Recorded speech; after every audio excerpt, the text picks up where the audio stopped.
السلام عليكم ورحمة الله.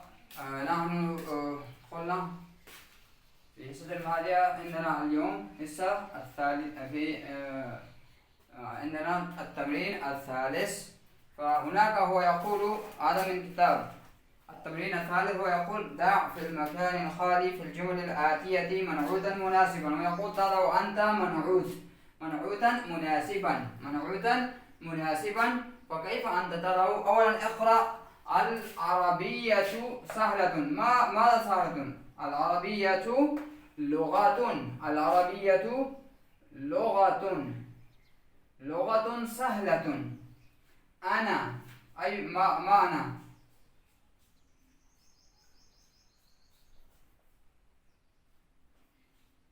أنا طالب قديم، مدرس قديم.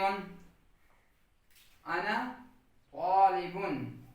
أنا طالب قديم. عمار غني. ما معنى غني؟ تاجر. تاجر قد يكون غني، طالب قد يكون غني، ولد رجل قد يكون غني. رجل عمار رجل غني أو تاجر غني. فيصل كسلان فيصل طالب كسلان. أو تقول العامل. فيصل عامل كسلان. أنا أخبركم بعض الأشياء. هناك أشكال لنعت والمنعوت أي موصوف والصفة.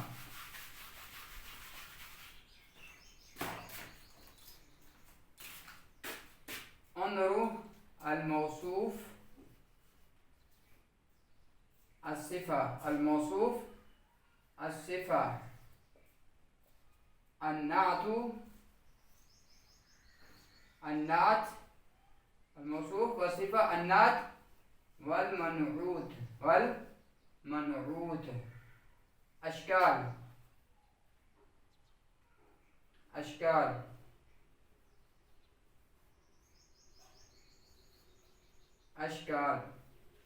انظروا: ما هي أشكال للموصوف والصفة؟ هذا يأتي في هذا الكتاب. إن شاء الله أنتم تدرسون في مقبل الأيام مثل هذه الأشكال. أنتم تجدون هذه الجمل في هذه الأشكال. انظروا مثلا تقول أولا طالب طالب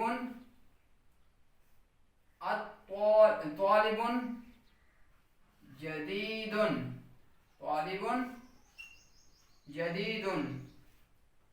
الطالب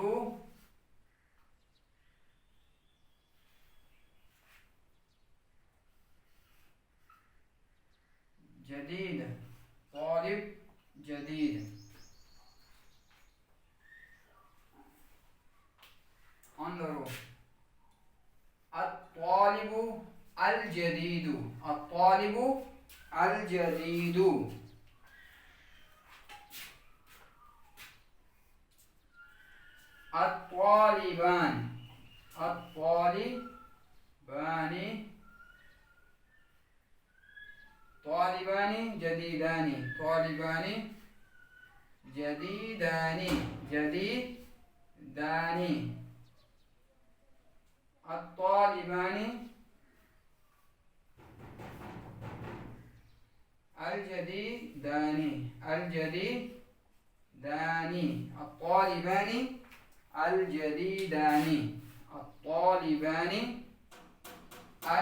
جديدان. الطالبان الجديدان. ثم بعد ذلك طلاب جدد.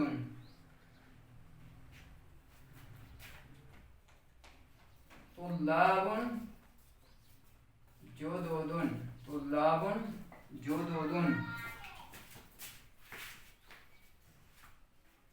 الطلاب الجدد.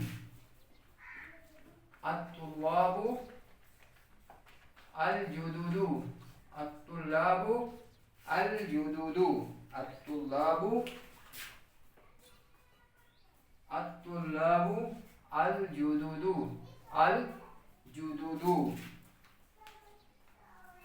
ثم आधे कुल्लुहा लिल मुज़क्कर, ये सारे मुज़क्कर के लिए हैं। ثم بعد ذلك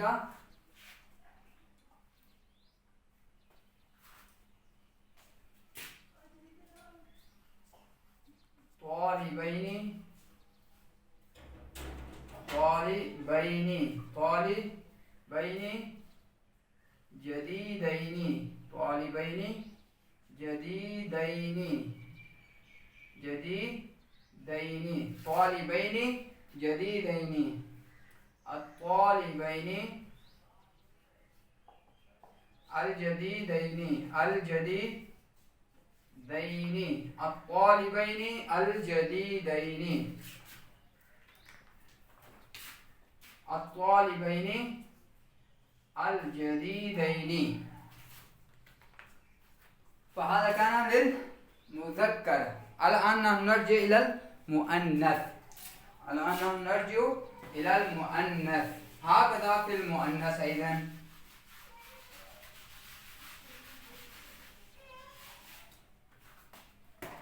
هكذا. الآن نحن نرجع إلى المؤنث. مثلا طالبة جديدة الطالبة الجديدة الطالبة الجديدة الطالبة ألف لام الطالبة الجديدة. ثم الطالبتان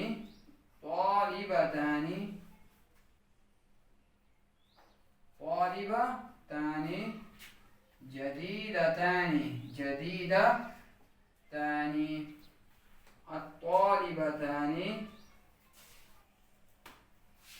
الجديدتان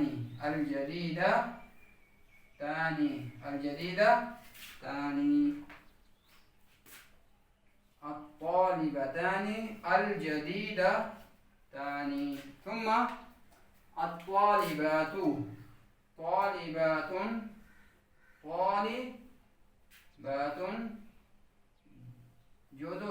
طالبات جدد نفس الشيء جدد طالبة جدد الطالبات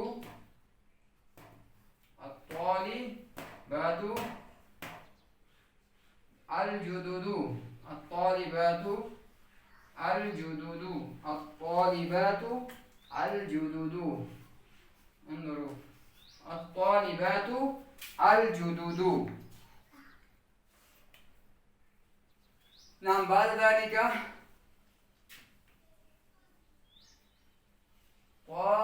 طالبتين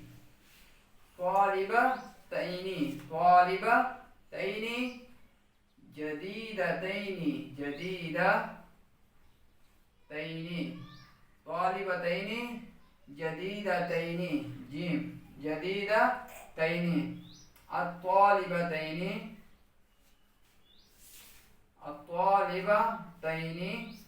الجديدتين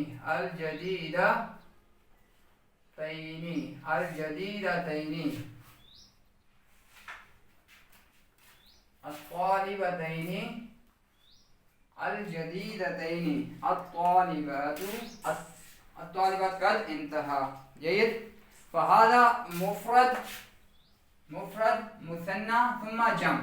فهذا إن شاء الله سوف ندرس عن بل نحن درسنا المفرد والمثنى والجمع. انظروا هذه مفردة للمؤنث إذا كان طالب هو مذكر. نعم. هذا بالألف واللام وهذا مثنى دو student. هذا بالألف واللام. هناك طالبات هذا جمع للمؤنث جمع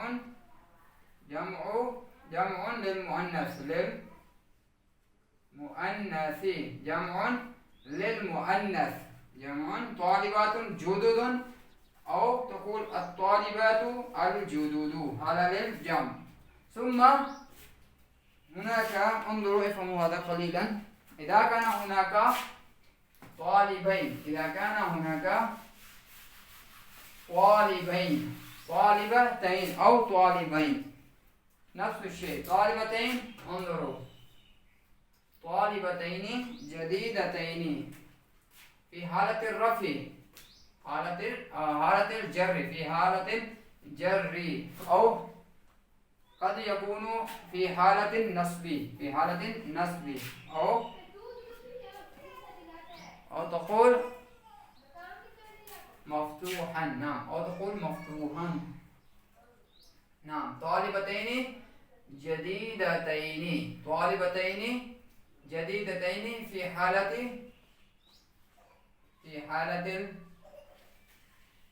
الكسرة، في حالة الجر، في حالة الجر، في حالة الجر، وهذا بالألف واللام، هذا بدون ألف واللام، في حالة الجر، أو تقول في حالة النصب، في حالة أو تقول مفتوحة،